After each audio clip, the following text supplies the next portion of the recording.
Bienvenue à tous, vous êtes sur Gigafourmi, la chaîne avec les fourmis les plus balèzes du game. Aujourd'hui on est dans l'épisode 3 du guide fourmi sur les Messor Barbarus. Ce tuto s'adresse à tous ceux qui viennent d'avoir leurs premières ouvrières ou qui viennent d'acheter une colonie qui a déjà les premières ouvrières. Donc entre 1 et 20 ouvrières, c'est vraiment pour les débuts de colonie de l'espèce Messor Barbarus. Je vais vous rappeler toutes les bases parce que je reçois depuis le début de ma chaîne, donc plus de 2 ans, quasiment tous les jours des messages d'abonnés qui élèvent des Messor Barbarus et qui n'ont pas de développement, les fourmis ne sortent pas, enfin ils ont plein de problèmes. Du coup dans cet épisode là qui est très important, je vais vous poser toutes les bases pour réussir votre élevage de fourmis des Messor Barbarus, pour réussir à les faire se développer à partir du moment qu'elles ont leurs premières ouvrières. Donc cet épisode là, l'épisode 3, s'inscrit dans ma série de vidéos du guide fourmi Messor Barbarus. Je vous mets dans la description la playlist avec les anciens épisodes. On est à l'heure où je tourne cette vidéo le 14 mai 2024 et j'ai commencé à avoir mes toutes premières ouvrières le 5 mai. C'est cette reine là qui avait eu une ouvrière du coup le 5 mai 2024. Et là environ vers le 12-13, j'ai eu beaucoup plus de reines Messor qui ont eu leurs premières ouvrières. Faut savoir que si je les avais chauffées, j'aurais eu des ouvrières un peu plus tôt. Alors du coup cette introduction est finie, c'est important de bien poser les bases pour que vous sachiez vers où on va, qu'est-ce qu'on va faire. Donc, que faut-il faire quand tu as tes Messor Barbarus avec tes premières ouvrières? Comment les élever et faire en sorte qu'elles se développent bien? La toute première chose à faire, c'est de leur connecter ou de mettre tes fourmis dans une aire de chasse. Aire de fourragement, ou je dis souvent, pour que ce soit plus simple à comprendre, zone d'exploration. Je dis souvent ça dans mes vidéos. En bref, c'est très simple, c'est une boîte,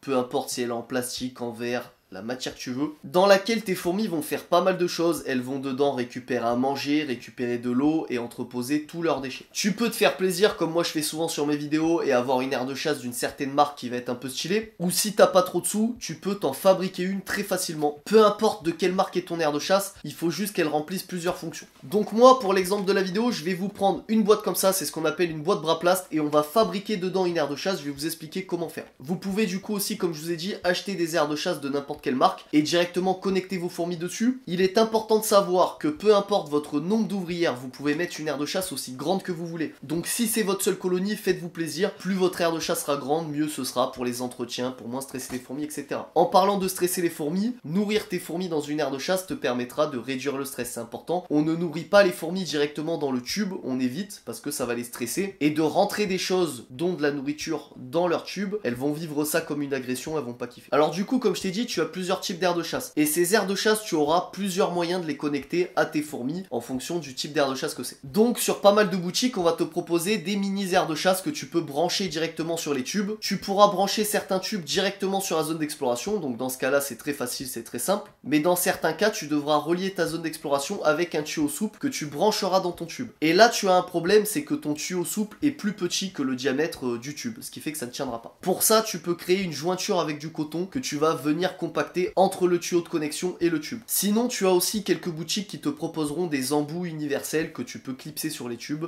pour relier le tout plus facilement. Et sinon, l'autre solution, c'est les aires de chasse que tu vas fabriquer toi-même. Pour ça, c'est très simple, tu prends une boîte en plastique, une boîte de bonbons, une boîte Braplast, quelque chose qui coûte 2-3 euros. Tu prends ton tube, tu trouves un moyen de le caler pour pas qu'il bouge. Moi, des fois, je scotche du papier bulle dessus, ou alors des fois, les boutiques te vendent des supports pour pas qu'il roule. Tu peux aussi fabriquer une cale avec du bois, voilà, trouver un moyen, mettre 2 cailloux pour pas que ça bouge. Et en fait, tu viens poser le tube directement dans la zone d'exploration, ce qui fait que tes fourmis pourront rentrer et sortir du tube comme elles veulent pour venir chercher à manger, etc.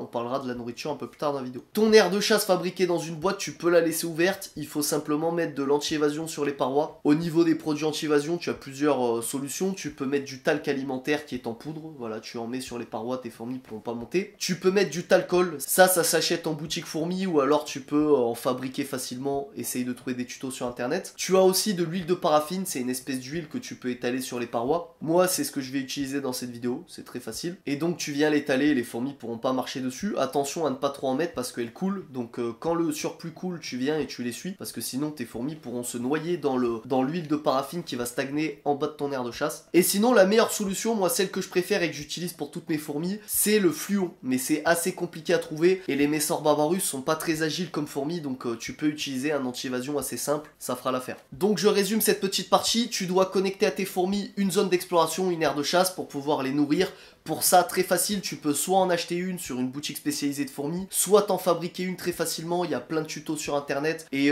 simplement en prenant une boîte et en posant tes fourmis dedans, ça te fait une zone d'exploration. Peu importe si elle est en plastique, en verre, etc. Sa seule fonction, c'est d'avoir une zone dans laquelle tes fourmis peuvent sortir à l'extérieur pour pouvoir les nourrir et entreposer leurs déchets. Dans cette zone d'exploration, tu vas si possible mettre de l'anti-évasion sur les parois pour éviter que tes fourmis puissent monter. Tu as aussi avec beaucoup d'aires de chasse que tu vas acheter des couvercles, donc en général quand tu as une très jeune colonie, t'es pas obligé de mettre de l'anti-évasion si t'as un bon couvercle. Et donc voilà à peu près toutes les bases sur l'aire de chasse de tes fourmis. C'est l'élément le plus important quand tu as tes premières ouvrières Messor Barbarus, ça va être de mettre une aire de chasse, parce que ça va te permettre de faire tout le reste. Ensuite, une fois que tu as ton aire de chasse, il va falloir donner le premier repas à tes fourmis Messor Barbarus. Parce que maintenant que tu as les premières ouvrières, je t'en avais parlé dans l'épisode 1, la reine en fait jeûnait, tenait sur des réserves de nourriture qu'elle avait dans son corps pour nourrir ses premières ouvrières. Et maintenant qu'il y a les premières ouvrières, ces réserves sont très limitées, donc il faut assez vite les nourrir. Et du coup, cette aire de chasse va te permettre de le faire. Pour les nourrir, deux éléments principaux très importants. Déjà, des graines. Tes fourmis Messor Barbarus sont des fourmis moissonneuses. Tu vas leur donner des graines qu'elles vont récupérer, elles vont les stocker dans leur tube, dans leur nid, et elles vont les casser et faire avec ce qu'on appelle du pain de fourmi, qui va permettre de nourrir toute la colonie.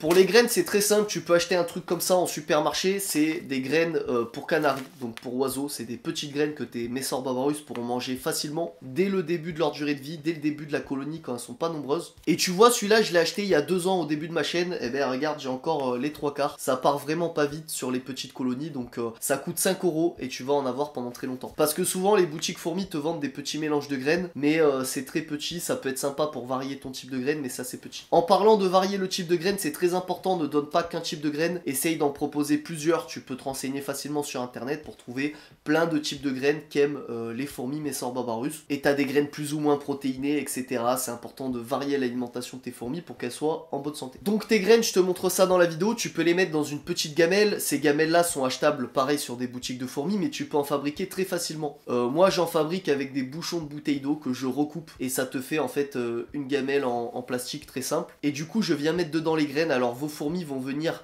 les trier, les répartir un peu partout dans l'aire de chasse et en stocker dans le nid. Elles risquent de t'en mettre un peu partout, de foutre le bordel. Ensuite le deuxième élément hyper important pour la nourriture qui est très souvent négligé, c'est les insectes. Alors là ceux qui sont un peu renseignés, il y a plein de gens qui vous disent que les Messor Barbarus peuvent survivre sans insectes et que dans la nature elles ne mangent quasiment pas d'insectes. En fait si tu regardes les études scientifiques, dans la nature tes Messor Barbarus elles mangent 99% de graines et 1% d'insectes, c'est rien du tout. Sauf qu'en élevage c'est différent, ne faites pas cette erreur, donner des insectes c'est très important, je vais vous expliquer pourquoi. En fait dans la nature tes Messor Barbarus ont accès à tout un panel de graines très large et parmi ces graines tu as des graines qui ont des gros taux de protéines, des forts taux de protéines, ce qui va permettre aux larves de bien se développer, bien grandir et de mettre au monde des nouvelles fourmis dans la colonie. Sauf qu'en élevage souvent nos graines ont peu de taux de protéines, ont des taux de protéines assez bas et ce que j'observe tout le temps c'est que vos colonies de fourmis manquent de protéines. Parce que j'ai plein d'abonnés depuis le début de ma chaîne qui m'envoient des photos de leur colonie, qui me disent comment ils s'en occupent et à chaque fois avec les Messor Barbarus qui se développent pas, souvent il y en a qui ont des colonies depuis 1 an, 2 ans et ils sont au même nombre d'ouvrières depuis le début, c'est la folie. Eh ben c'est parce qu'ils ne donnent pas d'insectes à leurs fourmis, c'est très important, rentrez-vous ça dans le crâne, vraiment, donner des insectes aux fourmis c'est hyper important. Au niveau des insectes, ça peut en rebuter pas mal d'entre vous, surtout qu'il y en a parmi vous qui sont très jeunes, donc ils ont les parents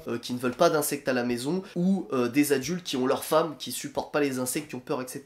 La solution, je vous ai déjà fait des vidéos là-dessus, je vous la mettrai dans un coin. Vous achetez une boîte d'insectes en animalerie, insectes d'élevage. Essayez même d'en acheter 2-3 pour varier le type d'insectes. Donc vous pouvez donner des blattes, des vers de farine, des vers moriaux, des grillons et des criquets. Sachez que les jeunes colonies souvent boudent les vers. Souvent elles aiment pas trop les vers, ce qu'elles préfèrent ce sont les blattes. Quant à ta boîte d'insectes, tu balances dedans un fruit, un bout de fruit. Tu balances dedans quelques croquettes, tu les laisses se nourrir quelques heures et là tu les mets directement au congélateur. Le mieux c'est de les mettre dans un sachet totalement opaque pour pas que ta femme ou tes parents voient les insectes. Ils seront au courant, bien sûr t'en parles avec eux, tu leur caches pas, mais au moins ils les verront pas et ça les rebutera moins. Vraiment c'est obligatoire, ne vous lancez pas dans l'élevage de fourmis, si vous pouvez pas donner des insectes aux fourmis, c'est mort. Et ce que vous faites, vos insectes seront congelés 2-3 fois par semaine, vous prenez un insecte, vous le mettez dans la zone d'exploration de vos fourmis, comme je vous montre dans la vidéo, et vous le coupez en deux. Vous le coupez en deux parce que les petites colonies souvent ont du mal à découper les grosses proies, donc c'est très important important de couper l'insecte en deux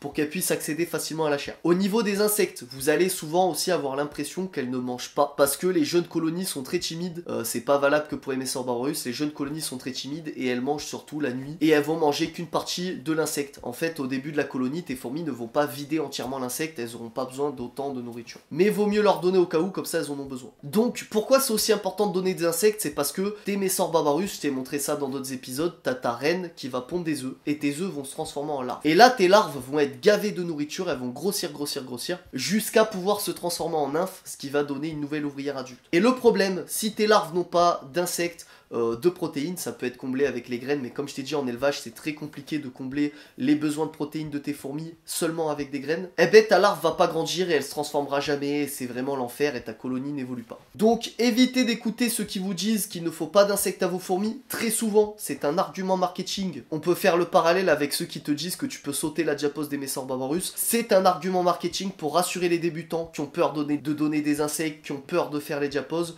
pour pouvoir vous vendre des fourmis, tout simplement. Donc les écoutez pas, mettez toutes les chances de votre côté, faites les diaposes et donnez en abondance des insectes et vous allez voir que vos colonies vont exploser. Moi, les débutants qui ne donnaient pas d'insectes, du moment que je leur ai fait donner des insectes d'élevage, les colonies ont commencé à répondre, ont commencé à se redévelopper. Vraiment, c'est pour faire du franglais un game changer. Vraiment, ça change la donne, c'est un truc de ouf. Et aussi, petit avertissement, évitez les insectes français que vous trouvez dehors parce que souvent ils sont de moins bonne qualité, ils sont moins hauts en taux de protéines et souvent c'est des insectes qui peuvent traîner dans des produits chimiques, avoir des parasites, etc. Donc c'est pas top. Une boîte d'insectes, les gars, ça coûte 3 €, t'en achètes 2-3, tu les mets au congélateur, t'en as pour plusieurs mois et t'es tranquille. Le troisième truc à ajouter au niveau nourriture, qui est très important, qui est très souvent négligé, qui moi m'a valu de perdre ma colonie de Messorbarbarus qui était un peu développée pendant une diapose, c'est l'abreuvoir à eau. C'est très important. Les Messorbarbarus, encore plus que les autres fourmis, adorent les abreuvoirs à eau parce que ça les aide à faire leur pain de fourmi. Donc je t'ai expliqué qu'avec les graines, elles les cassent, elles font des pains de fourmi avec. Et pour faire le pain de fourmi, elles ont besoin de 3 trucs. Une graine qu'elles cassent, et donc l'intérieur du contenu de la graine, leur salive avec des enzymes spéciales, et la troisième chose c'est l'eau, et elles vont faire ce mélange d'eau, de salive et de graines, et ça va donner un pain de fourmi, un espèce de pain primitif. Donc l'abreuvoir est hyper important, elles adorent aller dessus pour voilà, récupérer de l'eau, pour faire leur pain, etc. Donc essayez de leur mettre un abreuvoir. Parfois chez les très jeunes colonies qui ont des micro-aires de chasse comme ce que je vous ai montré un peu plus tôt dans la vidéo, c'est pas évident, mais dès que votre colonie grandit un peu et que vous avez une aire de chasse plus conséquente, mettez-leur tout de suite un abreuvoir à eau, c'est très important. Pour faire un abreuvoir, tu as 2-3 solutions. Déjà, tu as la première solution qui est d'acheter un abreuvoir tout fait sur une boutique d'élevage de fourmis, il y en a plein de différents, et tu le remplis d'eau, et voilà, c'est fait, c'est très simple. Ensuite, tu as la technique économe, c'est que tu prends un tube, tu le remplis d'eau, tu mets un coton pas trop compacté pour que les fourmis puissent bien téter dedans, et ça te fait un abreuvoir. Attention avec le tube rempli d'eau,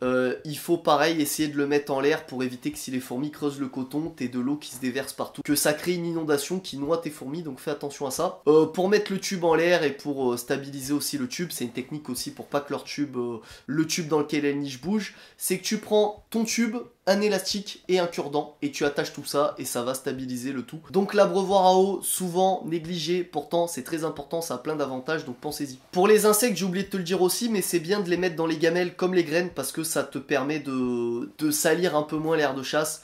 Aire de chasse qu'il faudra nettoyer, je vais pas te réexpliquer comment on nettoie une aire de chasse de fourmis dans cette vidéo, je t'ai déjà fait pareil une vidéo là-dessus que je te mets dans un coin de l'écran. Au niveau du nettoyage, la dernière chose aussi, c'est que souvent tes Messorbarbarus adorent prendre leurs déchets et les poser dans les gamelles, voilà. Elles adorent les entreposer dans les gamelles, donc ça peut être cool de leur laisser des gamelles vides avec peut-être un fond d'eau dedans et elles viennent et elles collent les déchets dessus et t'auras juste à enlever et nettoyer la gamelle, ça facilite un peu la vie au niveau du nettoyage. Ensuite, la seconde erreur que vous me faites le plus, j'en peux plus de cette erreur, je vous en parle de partout sur toutes mes vidéos, c'est infernal. Je me demande quand ça va rentrer dans vos crânes. C'est le nid trop grand. J'en peux plus de vous. Vous prenez vos fourmis, elles ont 3 ouvrières ou 20 ouvrières ou 50 ouvrières et vous les mettez dans des nids beaucoup trop grands. Donc je vous en veux pas, on a tous fait cette erreur là, c'est pas évident quand tu viens d'avoir tes fourmis, quand tu viens de commencer, c'est pas évident de savoir qu'est-ce que c'est un nid trop grand. Alors déjà, pourquoi ne pas leur mettre un nid trop grand? Parce que souvent à ce moment-là, vous me dites, mais gigafourmis dans la nature, elles ont un espace infini. Oui mais non, parce que dans la nature, elles vont nicher sous terre et la taille de la fourmilière va s'agrandir au fur et à mesure que ta colonie grandit.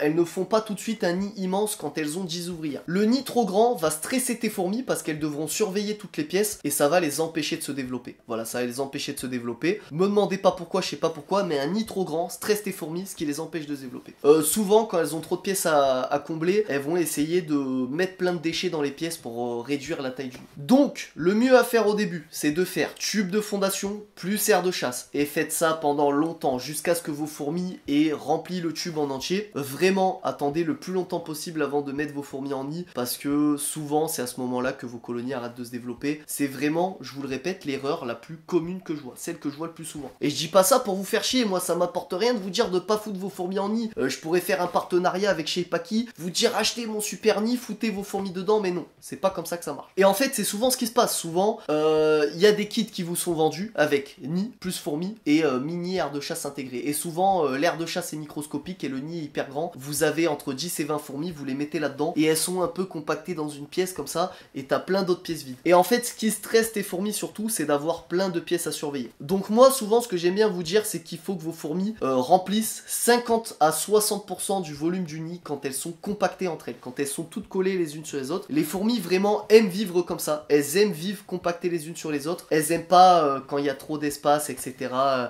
Dans le nid en tout cas. Mais comme je vous ai dit au début de la vidéo, la zone d'exploration peut être aussi grosse que vous voulez, indépendamment de votre nombre d'ouvrières. Donc faites-vous plaisir sur l'aire de chasse. Si vous voulez, prenez un truc massif, même si vous avez 10 ouvrières, ça les stressera pas. Mais faut que le nid reste un tube au début, ou alors un mini nid style module de fondation, comme je vous montre avec Fourmishop, ou comme font d'autres marques. Mais l'idéal au début de ta colonie, c'est d'avoir 1 à 2 pièces dans le nid, et qu'elles remplissent au moins une des 2 pièces en entier en étant compactées. Vraiment, sinon ne mettez pas de nid à vos fourmis, ça va vraiment les stresser et stopper leur développement. J'insiste là-dessus, comme avec les insectes, parce que quand vous m'envoyez sur mes réseaux, ou alors sur le forum d'entrée Discord, quand vous m'envoyez vos colonies de Messor Barbarus, et même souvent d'autres fourmis, le problème que je vois le plus souvent, c'est insectes et nid. Et il y a un troisième problème qui revient souvent, mais un peu moins souvent que les autres, c'est la chaleur. Il faut vous dire que vos fourmis Messor Barbarus ont besoin de chaleur, c'est très important. Moi j'habite dans le sud de la France et c'est des fourmis de chez moi. Il fait très chaud quasiment toute l'année, il pleut pas beaucoup, c'est un climat assez sec. Donc tes fourmis Messor Barbarus vont avoir besoin de 40 à 50% de la surface du nid qui est humide. On évite les nids en béton cellulaire, plus tard on fera d'autres épisodes dessus, mais quand vous devrez les mettre en nid, on évite tout ce qui est nid en béton cellulaire qui va vraiment garder beaucoup d'humidité. On va plutôt privilégier des nids dans lesquels il y aura qu'une petite partie humide et dans lesquels il y aura beaucoup d'autres pièces qui sont secs. Parce que tes Messor Barbarus aiment avoir une partie du nid qui est sec pour faire ce qu'on appelle les greniers, donc c'est là-dedans qu'elles vont entreposer les graines. Pour avoir une partie sec et humide avec des tubes, ce qui peut être bien, c'est de mettre 2 tubes à côté, un tube sec et un tube humide, et ce qui fait qu'elles vont stocker les graines dans l'un et stocker le couvain dans l'autre en général. Donc là j'ai un peu dérivé, on parlait de la chaleur. La chaleur c'est très important, pour ça tu peux acheter un tapis chauffant de 5 watts, je te montre ça à la vidéo. Moi j'en trouve sur AliExpress très facilement à 6-7 euros, ça coûte que dalle. Et c'est important d'en avoir un pour chauffer tes fourmis parce qu'elles ont besoin de températures un peu plus élevées que nos autres fourmis françaises en général, comme beaucoup de fourmis que je vous ai présentées comme les Lasus qui peuvent être élevées à température ambiante. Et ben contrairement à elles, tes fourmis Messor Barbarus vont avoir besoin d'être aux alentours de 26. Donc pour ça tu prends ton tapis chauffant, tu le mets à côté de ton nid ou de ton tube, ne le mets jamais en dessous. Ça c'est une erreur que je vois souvent aussi, parce que la température va trop monter, ça risque de griller tes fourmis et les tuer, et ça va aussi te provoquer de la condensation. Donc tu vas avoir de l'eau qui va se coller sur les parois, etc. et ça pourra noyer tes fourmis. Donc attention à ça. Le tapis chauffant, tu le mets à côté de ton nid et en fait la chaleur va se répandre autour. T'as pas besoin de le mettre au-dessus. Alors tout ça on le reprend dans le guide fourmis Messor Barbarus actuel, mais sachez que je vous en ai déjà parlé aussi dans le guide fourmis général. Les règles du guide fourmis général s'appliquent à tes Messor Barbarus, donc je te mettrai le lien de ce guide aussi dans la description de la vidéo. Et donc voilà, maintenant vous avez toutes les bases importantes pour réussir les débuts de votre élevage de Messor Barbarus. Donc je résume, tes Messor Barbarus viennent d'avoir tes ouvrières, tu leur connectes une aire de chasse. Grâce à ton aire de chasse, tu vas pouvoir les nourrir, tu leur donnes des graines, des insectes que tu coupes en deux pour qu'elles puissent accéder facilement à la chair. Les insectes sont très importants, il faut en donner abondamment, 1 à 3 fois par semaine. En général, chez les jeunes colonies, on évite de nourrir trop souvent parce que ça va les stresser. 1 à 2 fois par semaine, c'est très bien. Les graines, je l'ai pas dit, mais les graines, t'as pas besoin d'en remettre toutes les 5 minutes parce qu'elles vont faire des stocks, elles vont faire des réserves. Dans cette aire de chasse, tu mets aussi un abreuvoir qui va aider tes fourmis à s'hydrater et à créer du pain de fourmi. Je n'ai pas abordé ça aussi, mais tu tu n'as pas besoin de donner du liquide sucré à tes Messor Barbarus. Tu peux leur en donner une fois de temps en temps. Elles peuvent le manger. Elles n'ont simplement pas ce qu'on appelle de jabot social. Donc en fait, c'est la capacité à garder le liquide sucré en elles et à le transmettre aux autres ouvrières et aux couvains. Elles peuvent par contre le manger directement. Donc tu peux leur donner de temps en temps une gelée sucrée et du liquide sucré, c'est pas grave, mais c'est pas nécessaire. Moi, j'en donne très rarement à mes Messor Barbarus. Ensuite, tu vas surtout pas les mettre en nid, à moins que tu veux que tes fourmis arrêtent de se développer. Tu les laisses dans un tube qui est relié à l'air de chasse et tu vas venir chauffer un peu ce tube à l'aide d'un tapis chauffant. Tu as pas besoin d'un gros tapis chauffant, tu as pas nécessairement besoin d'un thermostat. Ça peut être intéressant un thermostat pour bien régler, mais un tapis 5 watts, ça chauffe pas beaucoup. Tu le mets à côté de ton nid et la chaleur va se répandre et ce sera nickel. Pareil, comme j'expliquais dans le guide fourmis des débutants, ne regarde pas trop tes fourmis parce que sinon tu vas les stresser et elles vont pas se développer, ce sera pas top. Et maintenant, une fois que tu as réuni tous ces éléments, que tu as tout ça, eh ben tu as plus qu'à répéter une bonne routine qui est de les nourrir, de les entretenir. Une fois par semaine c'est bien, de faire un bon gros entretien 2 fois par semaine c'est bien, voilà tu vois, avec le nettoyage etc. Pas trop souvent non plus, sinon ça va les stresser. Et là elles vont se développer tout l'été, toute la saison. Et la prochaine grosse étape sera la diapause. Donc là tu auras un nouvel épisode dédié que je te mettrai dans la playlist en dessous. La première diapause peut souvent être difficile quand on débute, donc je te ferai un épisode en t'expliquant toutes les erreurs que moi j'ai pu faire qui m'ont coûté des colonies pour éviter que tu les refasses. Et il y a aussi toute une période de préparation à la diapause parce que tes fourmis vont stocker de la nourriture, voilà, pour passer cette étape là. La diapause, pour ceux qui savent pas ce que c'est, j'en ai parlé plein de fois sur la chaîne, je vous mets une note dans le coin de la vidéo, une petite note qui vous explique rapidement ce que c'est. J'espère que ce guide fourmis Messor Barbarus vous a plu. Si vous avez des questions supplémentaires, envoyez-les en commentaire. S'il y a des choses que j'ai pas traitées, que j'ai oubliées, voilà, moi j'ai traité les trucs les plus communs qui reviennent, j'ai peut-être pu oublier des choses, donc écoutez, on corrigera ça dans les prochains épisodes qui viendront. J'espère que cette série vous plaît, et si vous n'avez pas vu les premiers épisodes, allez les voir. Pensez à vous abonner, lâchez le petit like, vous connaissez. Ciao ciao.